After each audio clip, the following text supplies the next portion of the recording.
Hey guys, Dr. Sean here from Rock Physical Therapy, and today I'm going to talk to you about feet. So the foot and the ankle are obviously very important structures. It's our contact point to the ground, and it's also what the rest of our body sits on top of. So you can imagine if we have an issue in the foot or the ankle, this may lead to issues elsewhere in the body. The foot is a very complex structure, so we're going to keep things pretty basic today. In general, we have three sections of the foot: the rear foot, the midfoot, and the forefoot. It's important to recognize that there are different sections of the foot, but it's also important to recognize that they work together to complete the movements and create shapes in the foot. Now, while feet come in all shapes and sizes, there are two shapes that we're going to talk about today.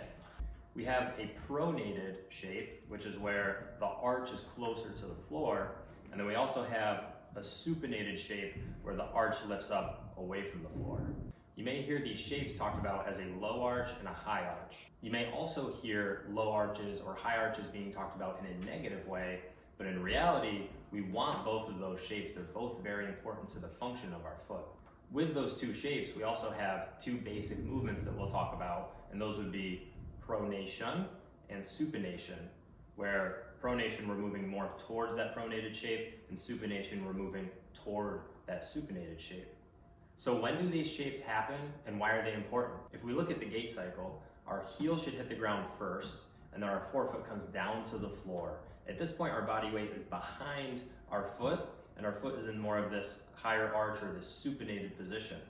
As our weight shifts forward over our foot, our midfoot should drop towards the floor into what we call a pronated position, and this is in the mid-stance phase of gait, when our body is stacked basically right over the middle of our foot.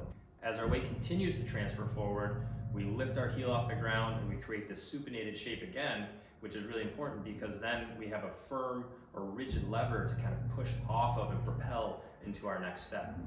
So you can see that in our gait cycle, we go through pronation and supination. Both of those are very important. It's not like one is good and one is bad, or one is desirable and one should be avoided. We need both movements in our foot. It's not uncommon for people to be recommended rigid arch supports or really supportive shoes that prevent the foot from moving. But when we look at the foot itself, there are 26 bones and 33 joints. Joints are places in our body where we want movement to happen. So the fact that we have 33 joints in our foot means that it wouldn't really make sense to just lock that up and prevent it from moving at all. A better strategy than trying to limit the movement in the foot may be trying to optimize the movement in the foot and make sure that we can go through all of these movements that are necessary for a normal gait cycle. Optimizing movement of the foot can actually help us optimize movement through the rest of the body because the way that our foot moves is going to influence the way that our shin moves, which will influence our knee, which will influence the way our femur moves, and so on. So while feet are often ignored in traditional training programs and mobility programs, we think it's really important to consider the movement of the foot for overall physical health. If you want to get started today working on your foot function and mobility, check out this simple foot pronation drill that we often give to our clients.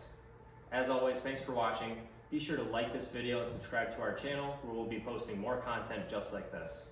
If you have any questions or recommendations of topics that you'd like us to cover, drop them in the comments below and we'll be sure to get back to you.